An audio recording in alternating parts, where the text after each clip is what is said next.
শক্তিশালী শুক্র মানেই জীবনে উন্নতি, এমন একটি ভুল ধারণা অনেকের মনেই আছে। কিন্তু সত্যটা ঠিক উল্টো। শুক্র যখন কারোর চার্টে শক্তিশালী হয় তখন তার জীবনে তিনটি ঘটনাও ঘটে, যেটি গোপনভাবে। প্রথম ঘটনা, কমফর্ট জোন।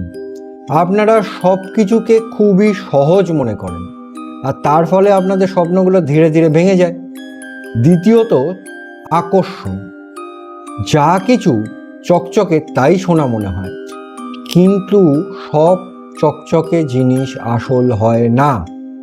তৃতীয়ত, ইগো। নিজেদেরকে অত্যাধিক পারফেক্ট মনে হয় আর তার ফলে আপনাদের সম্পর্কগুলো ধীরে ধীরে নীরবে ভেঙে যায়। কমেন্টে জানাবেন এই তিনটি ধাপের মধ্যে আপনার জীবনে কোনটি আপনি অনুভব করছেন।